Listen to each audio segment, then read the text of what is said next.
नमस्कार। श्रीमती मोहरी देवी तापड़िया कन्या महाविद्यालय जसवंतगढ़ के इस यूट्यूब चैनल पर आपका हार्दिक स्वागत और अभिनंदन करता हूं। प्यारे विद्यार्थियों, बीए द्वितीय वर्ष के पाठ्यक्रम में ऋतुकालीन जो आपका काव्य है प्रथम प्रश्न पत्र, उसमें पाठ 2 बिहारी जी की 2 हम पढ़ रहे हैं। बिहारी सत्सई से ये संकलित है, तो इसके हम पद 2 हैं जो पढ़ रहे थे। आज जो है आपके 25 नंबर 2 ऐसे हैं, 25, 26, 27, 28 और 29 नंबर का 2 है। तो ये हम आज पढ़ेंगे। पहला जो 2 है वो देखिए। लोने मुँह दीठी न लगे, यो कहीं दीनो ईठी, दूनी हवे लागन लगी, दिए दिठो ना दीठी बिहारी, दिए दिठो ना दीठी। तो प्यारे विद्यार्थियों, इस पद में देखिए बिहारी जी ने इसमें कोई जो नायिका है, पहले आप प्रसंग में ये लिखोगे कि प्रस्तुत जो पद है या पद्यांश है वो बिहारी सत्सई के बिहारी की जी के 2 ऐसे संकलित उद्धृत है या अवतरित है। इसमें जो कोई नायिका है वो नायिका के अनुपम सौंदर्य के बारे में वर्णन है वो किया गया है कि उसको कोई काजल का टिक्का उसकी सखियां लगाती है तो उससे उसका सौंदर्य द्विगुणित हो जाता है, दुगुना हो जाता है। तो इसमें देखिए लोने, लोने का अर्थ होता है लावण्यमय, लावण्यमय या लावण्य युक्त या सौंदर्यमय, सौंदर्य से युक्त, ये इसका अर्थ हो गया। लोने का अर्थ होता है लावण्यमय यानी सुंदरता, सौंदर्य युक्त। मुँह मने मुख, दीठी मने होती है नजर, दृष्टि, न मने नहीं, लगे मने लगे, यों मने इस,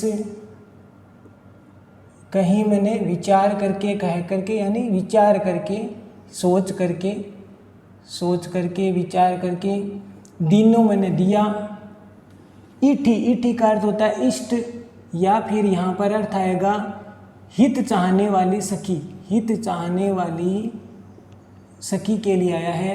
जो नायिका की सखी है, जो नायिका का हित चाहती है, ऐसी सखी है वो उस नायिका के मुख पर सौंदर्य को देख करके उस पर नज़र नहीं लगे, इसके लिए दुगुनी, दूनी का अर्थ होता है दुगुनी, हवे मने होकर के या होती है, लागन मने लगी, लागन लगी मने लगने लगी, लगने लगी, दिए मने देने पर, दिठोना मने काजल का टिक्का, काजल का टिक्का, तिलक टिक्का लगाई, दीठी मने दृष्टि से।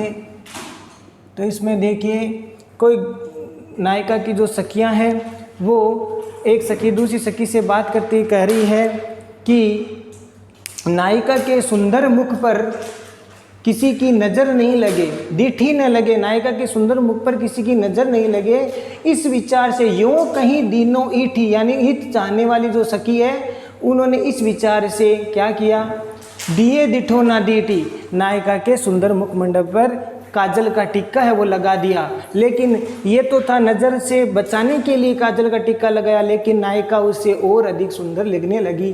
दूनी हवे लागन लगी, यानी इससे नायिका ज़्यादा सुंदर है वो लगने लगी। कहने का तात्पर्य है कि उसे काजल के टिक्के का प्रयोग करने से, ठीक है, काजल का टिक्का प्रयोग करने से नायिका है ये जैसे काजल का टिक्का है वो लगा दिया तो उससे उसका सौंदर्य है वो और ज़्यादा द्विगुणित होने लगा, सुंदर होने लगा। तो ये इसमें भाव व्यक्त किया गया है। तो प्यारे विद्यार्थियों, ये आपको समझ में आ गया होगा, ठीक है। तो ये काजल का टिक्का लगाने से और अधिक वो सुंदर दिखने लगी नायिका। तो ये इसमें बताया गया है। आशा आपको समझ में आ गया होगा। तो नायिका का हित जानने वाली सखी ने नायिका के सुंदर मुखमंडल को देख करके या उस पर विचार करके कि ये किसी की नज़र नहीं लगे या नायक की नज़र उस पर नहीं लगे, इसीलिए उसके ऊपर काजल का टिक्का लगा दिया। लेकिन काजल का टिक्का लगाने से वो नायिका और अधिक सुंदर लगने लग गई। तो ये आप इसमें लिखेंगे, ये अर्थ हो गया इसका। और इसके साथ है, इसके अंदर आप बात करें तो अनुप्रास है, यमक अलंकार है और विषम नामक अलंकार का प्रयोग इसमें किया गया है। अलंकारों में बात करें तो अनुप्रास है, यमक अलंकार है और विषम अलंकार का प्रयोग इसमें किया गया है। ठीक है, तो ये अलंकार हो गया। और नायिका के सौंदर्य को द्विगुणित होता हुआ बताया गया है। और इसके साथ भाषा की बात करें तो ब्रज भाषा का प्रयोग किया गया है, 2 छंद का प्रयोग है। तो ये आप विशेष वाले बिंदु में लिखेंगे। प्यारे विद्यार्थियों, यह आपको समझ में आ गया होगा। अगला देखिए, कहत नटत रीजत खिजत मिलत खिलत लजियात भरे भोन में करत है नेनन हूँ से बात बिहारी नेनन ही सब बात। प्यारे विद्यार्थियों, इस पद में भी श्रृंगार का वर्णन किया गया है। बिहारी जी ने इस पद में बताया गया है कि कैसे भरे भवन में जो है नायक और नायिका है अपने नेत्रों के संकेतों से, आँखों के संकेतों से बात करते हैं। तो इसमें देखिए, एक कोई सखी है, वो दूसरी सखी से कह रही है कि किस प्रकार से भरे भवन में नायक और नायिका है परस्पर नेत्रों से बातचीत कर रहे हैं। तो देखिए प्यारे विद्यार्थियों, कहत, कहत माने कहते हैं। अब कौन कहते हैं इसमें? तो नायक है, वह नायिका से नेत्रों से कह रहा है, नायिका से अभिसार या मिलन, मिलने के लिए कहता है। अभिसार या मिलने के लिए नायिका वो कहता है। किससे कहता है? नायिका से कहता है मिलने को। भरे भवन है, भवन है कोई, बहुत सारे लोग उनके घर के सदस्य सब बैठे हुए हैं, फिर भी नायक और नायिका परस्पर नेत्रों से बातचीत कर रहे हैं। तो उसमें नायक है, वो नायिका से मिलन के लिए कहता है। तो इस बीच नायिका उसके नेत्रों में संकेत को पाकर के नट जाती है, यानी मना कर देती है, मना करती है। नायिका है वो मना कर देती है। तो उस नायिका के द्वारा मना करने पर नायिका के इस तरह से मना करने के ढंग पर या उसके अंदाज पर नायक वो रीझ जाता है, खुश हो जाता है, प्रसन्न हो जाता है, रीझ जाता है। ठीक है, प्रसन्न हो जाता है नायक। और नायक जब प्रसन्न हो जाता है, इस बात से नायिका खिंच जाती है। खिंचत मैंने गुस्सा करती है, नाराज हो जाती है। ठीक है, कौन हो जाती है? नायिका। नायिका है वो नायक के इस प्रकार से उसके ऊपर रीझ जाने से नायिका नाराज हो जाती है या खींच जाती है। लेकिन संकेत ही संकेत में दोनों संकेत करते हुए नेत्रों से जब संकेत कर रहे हैं, उसी बीच उनके दोनों के क्या मिल जाते हैं? दोनों के नेत्र मिल जाते हैं। नेत्रे मिलत मने मिलते हैं, दोनों के नेत्र मिलते हैं, आंखें मिलती है। तो फिर नायिका है वो खिलत मने प्रसन्नचित हो जाती है, प्रसन्नचित या खिल जाती है। ठीक है, और इसी बीच प्रसन्नचित होती है, साथ ही साथ यूँ इस प्रकार से नायक के द्वारा देखने से वो शर्म भी उसको आती है, तो लज्जित हो जाती है, लज्जा उसको आती है। ठीक है, लज्जा, लज्जियात मैंने लज्जा या शर्म, उसको शर्म या लज्जा आने लग जाती है।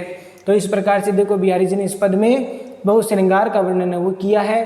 पहले नायक है वो नायिका से भरे भवन में है, भरे भवन, भवन मैंने भवन, घर, बड़े भवन में, करत है मैंने करते हैं, नेननु मैंने नेत्रों से, नेत्रों से ही सब बात मैंने सारी बातें, सब बात मैंने सारी बातें। नायक और नायिका परस्पर भरे भवन में नेत्रों से ही संकेत में बात करते हैं। पहले नायक है वो नायिका से मिलने को लिए कहता है, लेकिन नायिका है वो नटत मैंने मना कर देती है। और नायिका द्वारा इस प्रकार से मना करने के ढंग पर या उसके अंदाज पर नायक है वो रीझ जाता है, यानी प्रसन्न हो जाता है। और नायक के इस प्रकार से रीझने पर नायिका नाराज हो जाती है, खिजत मैंने खिंच जाती है, नायिका नाराज हो जाती है। और फिर दोनों के संकेत, नेत्रों के संकेत करते करते दोनों के नेत्र मिल जाते हैं। और इस बीच नेत्र मिलने से नायिका का मन है वो प्रसन्नचित हो जाता है, नायिका का मन प्रसन्न हो जाता है, खिल जाता है। और फिर वो शर्म से जो है उसका मुख है वो लाल हो जाता है, या यूँ कहे कि वो लज्जित हो जाती है, लज्जा उसको आती है। इसी प्रकार से भरे भवन में नेत्रों से दोनों हैं वो परस्पर बात करते हैं, तो संकेत संकेत में बात करते हैं। तो इस प्रकार से श्रृंगार का वर्णन इसमें किया गया है बिहारी जी के द्वारा। और इसमें जो है आपके अलंकारों की बात करें तो अनुप्रास अलंकार है, दीपक अलंकार है, ये इसमें प्रयोग है वो किया गया है। दीपक है, अनुप्रास है और विभावना अलंकार का भी प्रयोग हो गया। ठीक है, इस प्रकार से ये अलंकार है वो इसमें प्रयोग किया गया है।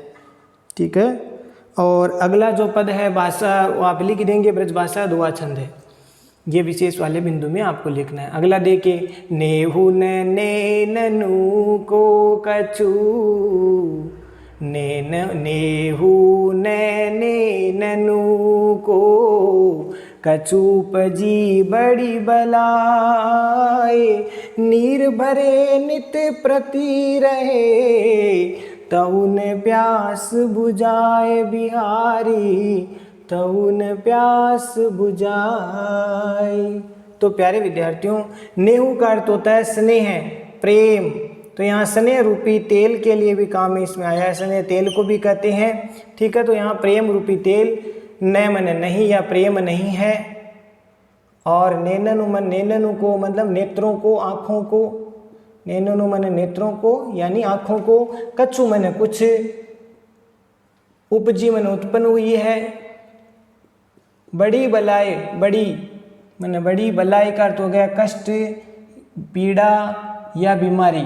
यहाँ पर कि ऐसा लगता है कि इन नेत्रों को कुछ बीमारी हो गई है, इन नेत्रों को, नायिका के नेत्रों को कुछ ऐसी बड़ी बीमारी हो गई है जिससे वो दिन रात आंसू बहाती रहती है। ठीक है, नायिका है वो दिन रात आंसू बहाती रहती है, फिर भी आँखों से पानी भरा हुआ रहता है, फिर भी उसके नेत्र प्यासे के प्यासे रह जाते हैं। नीर भरे नित प्रति, नित प्रति माने हमेशा, हमेशा या सदैव,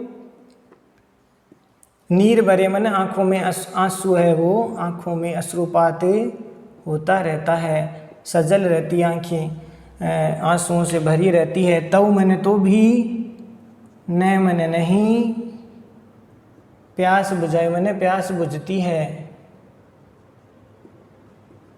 तो प्यारे विद्यार्थियों, बिहारी जी ये कहना चाहते हैं इसमें कि कोई नायिका है वो अपने प्रियतम के दर्शन की अभिलाषी है और उसके अपने प्रियतम को देखने के लिए उसके नेत्र हमेशा प्यासे से प्यासे ही बने रहते हैं। तो नेह ने यानी इन नेत्रों को कुछ दिनों से एक नई बीमारी है वो उपजी है, यानी उत्पन्न हुई है कि इस बीमारी के कारण ऐसा लगता है कि वो नेत्र उनसे प्रेम नहीं कर रहे हैं। नेहु ने मैंने प्रेम नहीं कर रहे हैं या प्रेम रूपी तेल इसमें नहीं है, नेहु ने। और इस कारण से जो है उसके नायिका है उसको सदैव ही उसके नेत्र है पानी से भरे रहने पर भी प्यासे के प्यासे ही रह जाते हैं। तऊ ने प्यास बुझाई, फिर भी उन नेत्रों की प्यास है वो बुझती नहीं है। नेत्रों की प्यास नहीं बुझने का मतलब ये है कि अपने नेत्रों में उसको अपने प्रिय की, अपने नायक की अभिलाषा, दर्शन की, प्रिय के दर्शन की अभिलाषा उसको बनी ही रहती है। तो इस प्रकार से इस पद का भाव आपको समझ में आ गया होगा। तो इसमें भी श्रृंगार का ही भाव है और साथ ही साथ इसमें ये बताने की कोशिश भी की है कि प्रिय मिलन की आशा है वो हमेशा उसको नायिका को बनी रहती है। और इसके साथ साथ इसमें भी आपकी बात करें तो अलंकार में अनुप्रास अलंकार है और उपमा अलंकार इनका प्रयोग किया गया है। और इसमें साथ साथ ये भी बताया जाता है, बिहारी जी ने ये भी बताने की कोशिश की है कि जिस प्रकार से एक वेद होता है तो वेद में पंचक्रम चिकित्सा इत्यादि होते हैं, तो उसमें कोई रोगी होता है तो उसको तेल पिलाया जाता है, तेल या घी पिलाया जाता है। और उस तेल या घी पिलाने में अगर थोड़ा सा भी उसका व्यतिक्रम हो जाता है तो उस समय रोगी को अत्यधिक प्यास लगती है। और अत्यधिक प्यास लगती है तो पेट भरा होने पर भी, पानी से भरा होने पर भी, बार बार पानी पिलाने पर भी उसको प्यास है वो लगी ही रहती है। ये ऐसा वेद इत्यादि ग्रंथ जो वेद इत्यादि है जो लोग हैं वो चिकित्सा करते हैं, तो इस प्रकार का इसमें भाव भी आया है, चिकित्सीय ज्ञान भी इसमें उनको दिखा है। तो जब प्यास है उसको रोगी को बनी रहती है, ठीक इसी प्रकार से यहाँ प्रेम रूपी तेल पिलाने पर होने पर भी जो पानी है उसकी इच्छा, नेत्रों से आंसू के रूप में जल है वो भरा ही रहता है, फिर भी उसकी प्यास बुझती नहीं है। तो ये इसमें पद भाव व्यक्त किया गया है। अब देखिए प्यारे विद्यार्थियों, एक है आपके अगला पद है वो है जगतु जनायो जी सकलू सो हरि जान्यो नाई, जो आखिन सब देखिए आखिन देखी जाए बिहारी, आखिन देखी जाए।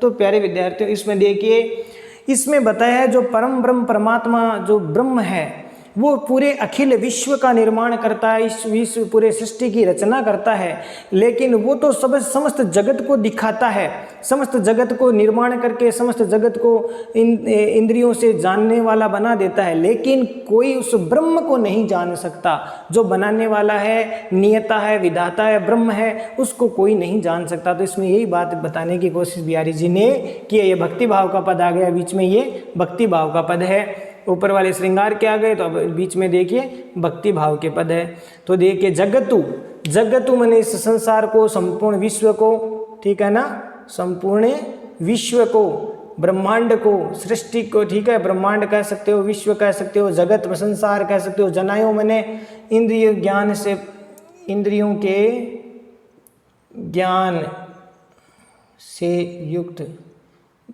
यानी ज्ञान से युक्त बना दिया। जनायो मैंने जानने वाला, जो इंद्रियों के द्वारा जाना जा सके।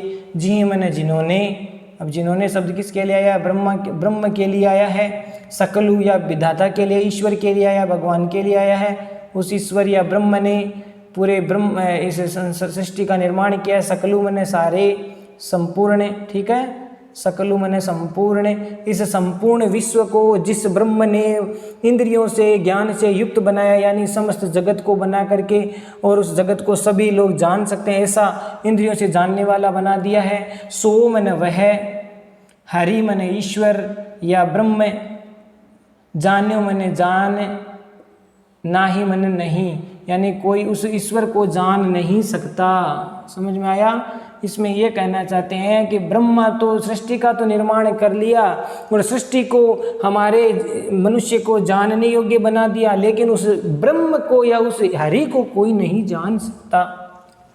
वो ज्ञान से परे हैं, ज्ञानातीत है, ज्ञानातीत कह सकते हो या ज्ञान से परे हैं, यानी वो इंद्रियों के द्वारा जाना नहीं जा सकता वो ईश्वर।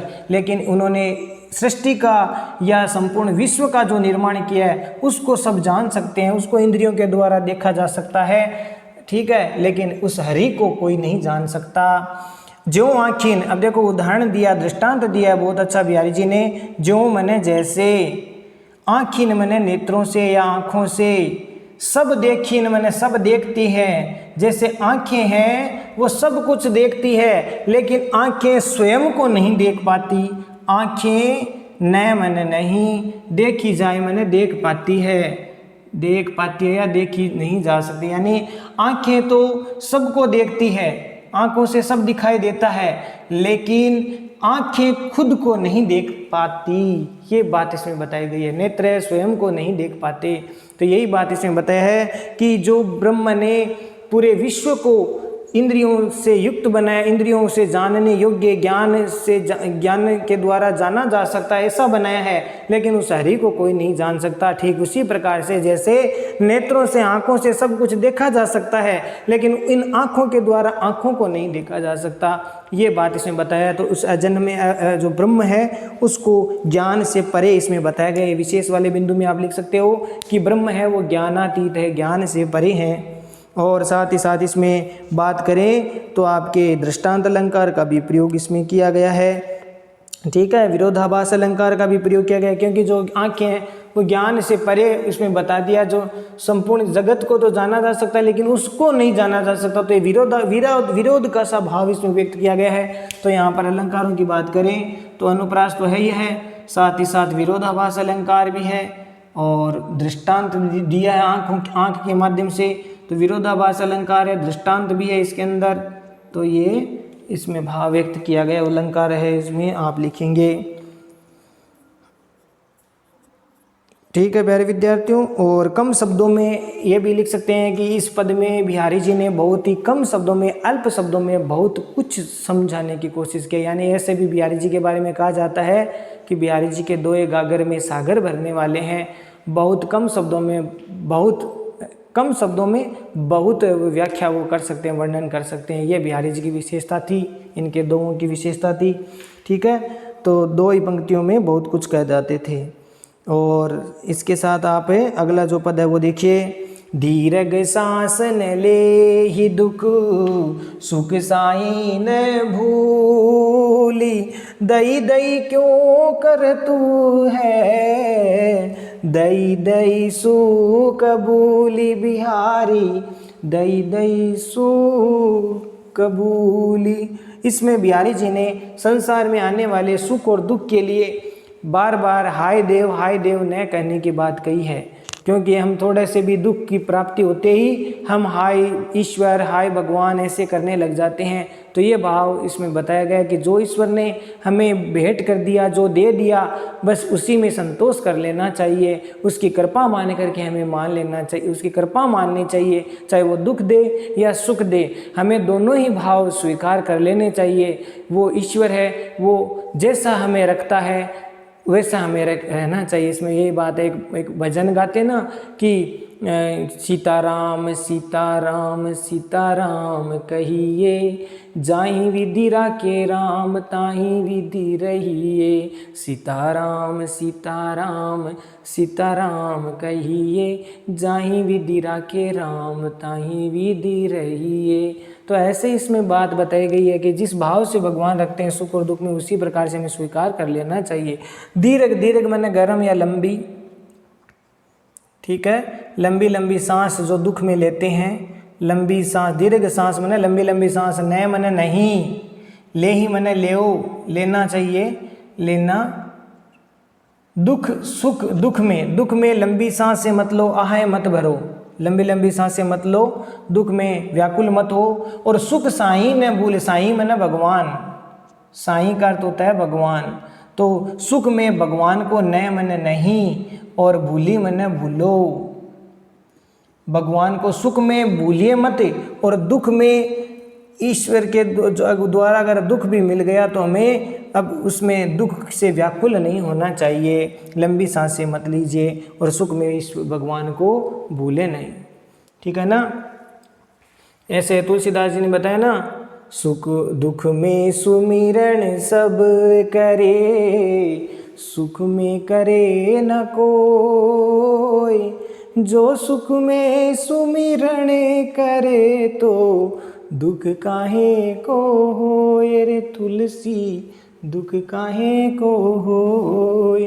तो इसी प्रकार का भाव इसमें व्यक्त किया गया है। दई दई क्यों करता, बहुत अच्छा यहाँ पर दई दई, दई दई मैंने हाय देव हाय देव, हाय देव हाय देव, हाय भाग्य, हाय ईश्वर, हाय भाग्य, ऐसा क्यों कर तुमने, क्यों करते हो, कर तुमने क्यों करते हो। दई दई सु कबूली, कबूली मैंने कबूल करिए, अपनाइए, कृपा मान करके, कृपा मान करके, ईश्वर की कृपा मान करके उसको अपना लीजिए, ग्रहण कर लीजिए। दई दई, दई मैंने हे देव, दई दई सु कबूल, यानी इस देव ने जो दिया है, दोनों में यमक अलंकार है।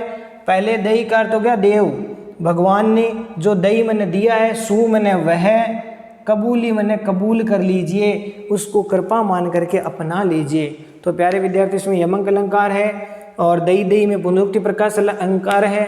ठीक है, और दई में यहाँ पर यमक अलंकार, एक दई का मतलब देव, एक दई का मतलब दिया। तो यमक अलंकार भी है, पुनरुक्ति प्रकाश अलंकार है, पुनरुक्ति प्रकाश अलंकार है, और आपके अनुप्रास अलंकार है। तो ये आप अलंकारों में लिख देंगे। तो इसमें ये कोई गुरु है, वो अपने शिष्य या कोई मित्र है उसको समझाते हुए कह रहे हैं कि हे शिष्य, हे मित्र, तुम दुख में है ना लंबी सांस नहीं लेनी चाहिए, दुख में व्याकुल मत हो और सुख में ईश्वर को मत भूलिए। और क्योंकि हाय देव क्यों करता रहता है दुख में, इसीलिए जो भगवान ने तुम्हें देव ने जो दे दिया है वही तुम्हें स्वीकार कर लेना चाहिए, उनकी कृपा मान करके उनको स्वीकार कर लेना चाहिए। बहुत अच्छी बात इसमें बिहारी जी ने बताई है। तो इस प्रकार से प्यारे विद्यार्थियों ये जो पद है, भाव है, 5 जो दोहे हैं आपको समझ में आ गए होंगे, आशा करता हूँ आपको समझ में आया होगा। तो प्यारे विद्यार्थियों आज के लिए बस इतना ही। अगले वीडियो में हम बिहारी जी की जो शेष दोहे हैं और उनको हम उनकी व्याख्या करेंगे। तब तक के लिए चैनल को ज़्यादा से ज़्यादा लाइक शेयर और सब्सक्राइब करते रहो। जय भारत जय हिंदी।